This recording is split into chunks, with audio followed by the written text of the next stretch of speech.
Vokalis band Raja, Ian Kasela kembali dihadapkan dengan masalah. Kali ini, Ian Kasela CS beresiko dibawa ke ranah hukum oleh seorang musisi yakni rival Ahmad Labaika, alias Ipai. Tuntutan Ipai itu menyangkut soal hak cipta atas salah satu lagu yang dipopulerkan band Raja bertajuk Cinderella. Tak main-main, Ipai melalui kuasa hukumnya, Minola Sobayang sudah melayangkan somasi terhadap musisi asal Kalimantan Selatan itu sejak Selasa 25 Juli lalu. Melansir dari tribunnews.com, Ian Kasela langsung bergerak cepat berkomunikasi dengan kuasa hukum Ipai.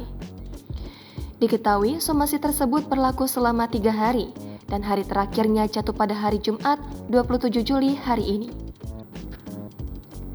Di dalam somasinya, Ipai menuntut hak ekonomi sebesar 20 miliar rupiah.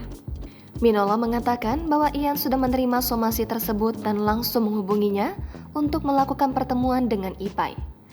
Minola menerima itikat baik Ian walaupun tak tahu mengapa vokalis grup band Raja itu langsung mau bertemu dengan Ipai membahas masalah ini.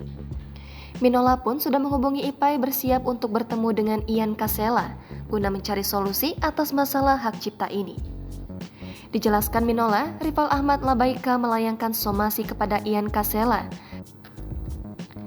karena merasa adalah pencipta lagu Cinderella.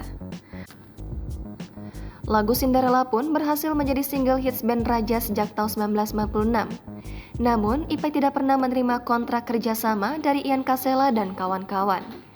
Ipai pun mengecek ke Lembaga Manajemen Kolektif Nasional tahun 2002 terkait pendaftaran lagu Cinderella, dan hasilnya dalam data tersebut hanya tercantum nama Ian Kasela sebagai penciptanya. Selama lebih dari 20 tahun, Ipai disebut tidak sepeser pun mendapatkan hak ekonomi dan hak moral atas lagu Cinderella dari band Raja. Jangan lupa subscribe, share, komen, dan like ya!